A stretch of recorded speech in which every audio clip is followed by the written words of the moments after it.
Vote ಮಾಡಿದ್ರೆ ತಿಂಡಿ coffee free.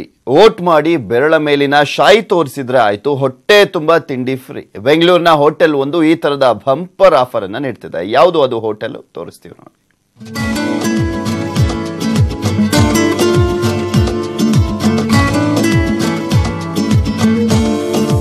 ಬೆಂಗಳೂರಿನ ನೃಪತುಂಗ ರಸ್ತೆಯಲ್ಲಿರೋ ಹೋಟೆಲ್ ನಿಸರ್ಗ ಗ್ರ್ಯಾಂಡ್ ಚುನಾವಣೆಗೆ ಸಜ್ಜಾಗ್ತಿದೆ. ಮತದಾನ ಜಾಗೃತಿ ಬಗ್ಗೆ ಜನರಲ್ಲಿ ವಿಭಿನ್ನವಾಗಿ ಅರಿವು ಮೂಡಿಸುತ್ತಿದೆ. ಜೊತೆಗೆ ವೋಟ್ ಹಾಕಿದ ಮತದಾರರಿಗೆ ಬಂಪರ್ ಆಫರ್ ಸಹ ನೀಡ್ತಾ ಇದೆ. ಅದೇನೆಂದ್ರೆ, ಮತದಾನದ ದಿನ ವೋಟ್ ಹಾಕಿ ಬಂದ ಜನರಿಗೆ ಹೊಟ್ಟೆ ತುಂಬಾ ತಿಂಡಿ ಊಟ ನೀಡ್ತಿದೆ. ತಿಂಡಿ ಜೊತೆಗೆ ಕಾಫಿ ಕೂಡ ಫ್ರೀ. ಮತದಾನ ಬಗ್ಗೆ ಎಲ್ರಿಗೂ ಜಾಗೃತಿ ಮೂಡುತ್ತೆ.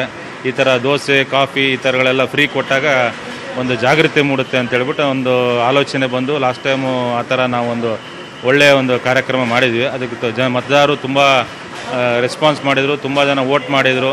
ಯೂತ್ಸು ಇವರೆಲ್ಲ ವೋಟ್ ಮಾಡಿಬಿಟ್ಟು ಬಂದು ನಮ್ಮಲ್ಲಿ ಈ ಟಿಫನ್ ಮಾಡಿದರು. ಮಾರ್ಕ್ ಅಂತಿಲ್ಲ, ವೋಟ್ ಮಾಡಿ ಬಂದು ನಮಗೆ ವೋಟಿನ ಗುರುತಿರುತ್ತಲ್ಲ, ಆ ಗುರುತು ತೋರಿಸಿದ್ರಾಯ್ತು ಅಷ್ಟೇ. ಹೆಚ್ಚೆಚ್ಚು ಜನ ಮತದಾನ ಮಾಡಲಿ ಅನ್ನೋ ಉದ್ದೇಶದಿಂದ ಈ ಹೋಟೆಲ್ನವರು ಈ ವಿಶಿಷ್ಟ ಆಫರ್ ಕೊಡ್ತಿದ್ದಾರೆ. ಕಳೆದ ಬಾರಿ ಮತದಾನ ಮಾಡಿದವರಿಗೆ ಉಚಿತ ಕಾಫಿ ಎನ್ನುವ ಆಫರ್ ಘೋಷಿಸಲಾಗಿತ್ತು. ಉಚಿತ ಕಾಫಿ ಪಡೆದಿದ್ದ ಅನೇಕರು ಈ ಬಾರಿ ಕುಟುಂಬ ಸಮೇತರಾಗಿ ಬಂದು ತಿಂಡಿ ಸವಿಯೋಕೆ ಕಾತರದಿಂದ ಕಾಯ್ತಿದ್ದಾರೆ. ಹೋದ ಸರಿ ವೋಟ್ ಮಾಡಿ ಬಂದು ಕಾಫಿ ಕುಡಿದಿದ್ವಿ. ಈ ವರ್ಷ ಏನೋ ಟಿಫನ್ ಮತ್ತೆ ಕಾಫಿ ಎರಡು ಕೊಡ್ತೀನಿ ಅಂತ ಹೇಳ್ತಾ ಇದ್ದಾರೆ. ಸೊ ಫ್ಯಾಮಿಲಿ ಮತ್ತು ಫ್ರೆಂಡ್ಸ್ಗೆಲ್ಲ ಹೇಳ್ಕೊಂಡು ಕರ್ಕೊಂಬೋಣ ಅಂತ ಡಿಸೈಡ್ ಮಾಡಿದ್ದೀನಿ. ಸೊ ಇದು ಒಳ್ಳೆ ಆಫರ್ ಅನಿಸ್ತಾ ಇದೆ. ಪ್ರತಿಯೊಬ್ಬರು ವೋಟ್ ಮಾಡಬೇಕು. ವೋಟು ನಮ್ಮ ಹಕ್ಕು. ಎಷ್ಟು ವೋಟ್ ಮಾಡ್ತೀರಾ ಅಷ್ಟು ನಮ್ಗೆ ಒಳ್ಳೇದಾಗ್ತದೆ. ಮತದಾನ ಎಲ್ಲರ ಹಕ್ಕು. ಆದ್ರೂ ನಮ್ಮ ದೇಶದಲ್ಲಿ ಶೇಕಡಾವಾರು ಮತದಾನ ಇನ್ನೂ ಕಡಿಮೆಯೇ ಇದೆ.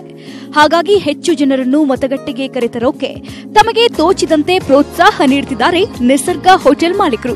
ರುಚಿ ರುಚಿಯಾದ ತಿಂಡಿ ಕಾಫಿ ಆಸೆಗಾದ್ರೂ ಜಾಸ್ತಿ ಜನ ವೋಟ್ ಹಾಕ್ಲಿ ಅನ್ನೋದಷ್ಟೇ ಇವರ ಆಶಯ.